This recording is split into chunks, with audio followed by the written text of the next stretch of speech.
So, yep. Hello everyone, and welcome to my first video. Sa totoo lang, I cannot believe right now that I'm doing this because first of all, I'm not a content creator, but I just want to share this experience of mine lately.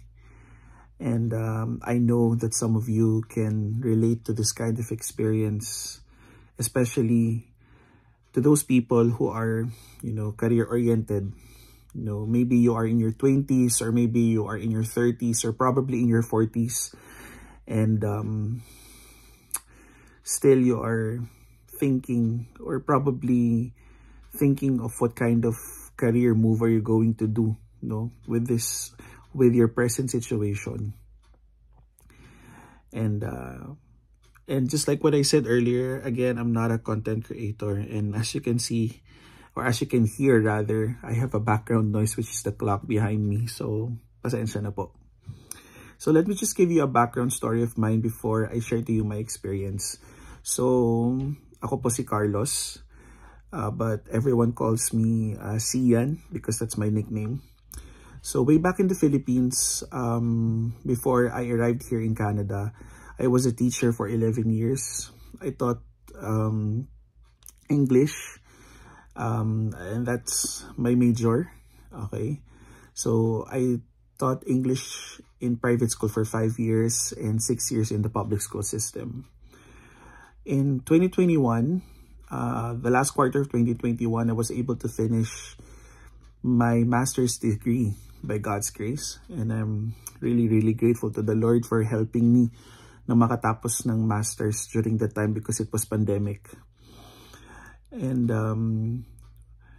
kung di ako nagkakamali, when 2022 arrived, that time I was planning to have my PhD.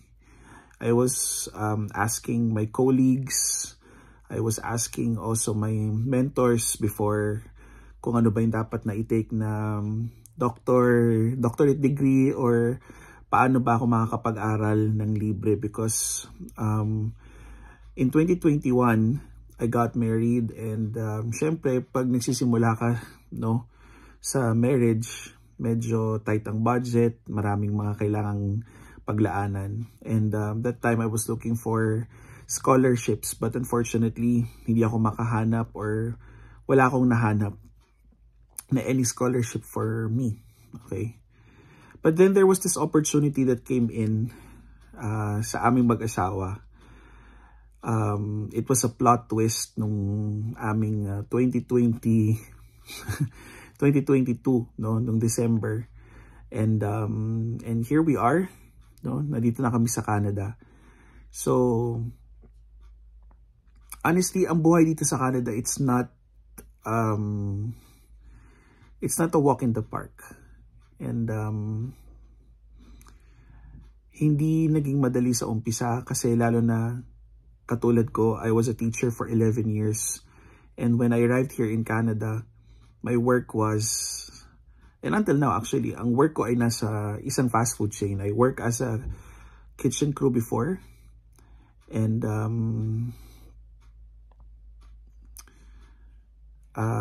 ngayon, medyo nag-level up yung work. So I still work at the fast food. And meron pang isang job actually. So dalawang jobs ko dito.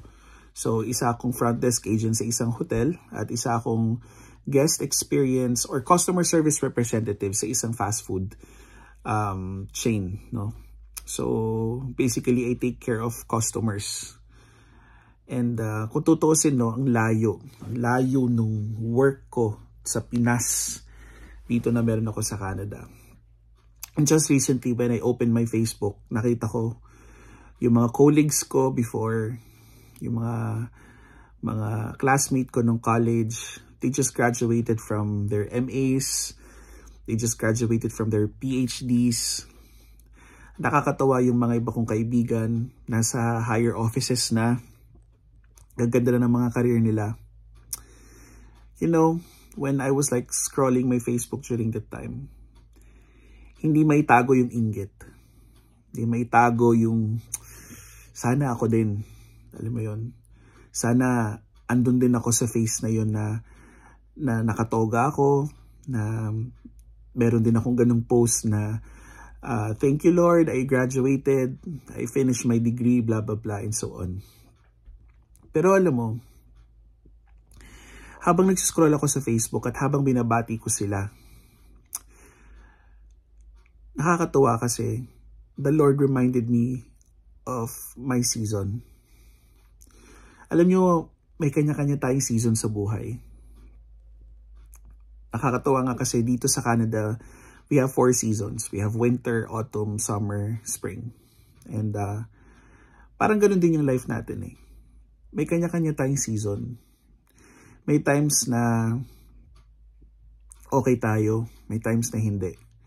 May times na tayo yung papalakpakan, may times na tayo yung papalakpak para sa iba. And right now, I'm in the phase or I'm in the season of my life na kung saan ako yung pumapalakpak para sa iba.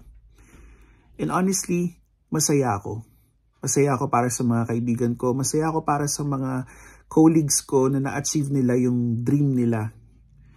And I believe and I know that there will come a time in my life that I will have my own as well. I will have my own opportunity. I will have my own time as well in my life na may experience ko din yung ganong klase ng success. It only takes time. You just have to wait. Diba, sabi nga sa Bible, no, in Jeremiah 29:11, for I know the plans I have for you, says the Lord. Plans to prosper you and not to harm you, but to give you a hope in the future. No, I'm not trying to become preachy in this video of mine, but I just want to share that lahat tayo may season. And kung ikaw right now in your life, you're thinking of bakit ganito, until now I'm still waiting, just keep on waiting. And for sure, nakaplano na at nakaprepare na yung gagawin ni Lord sa life mo.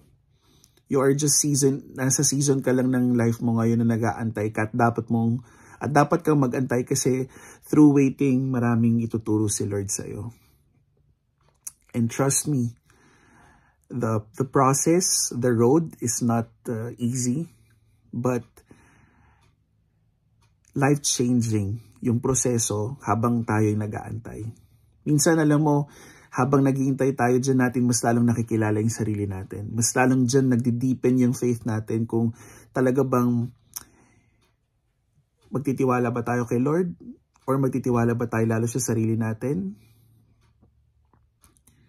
Are we going to risk everything just for the sake of having our dreams come true? Diba? So, para sa mga nakikinig at para sa mga nakakapanood nito, I encourage you to not give up. You have your own season and enjoy your season right now. Kung nag-aantay ka man ngayon, keep on waiting. Wait patiently, for the Lord rewards those people na nag-aantay patiently. So, thank you so much for listening to my first video. And I hope that makakasama ko pa kayo for the second one. God bless you.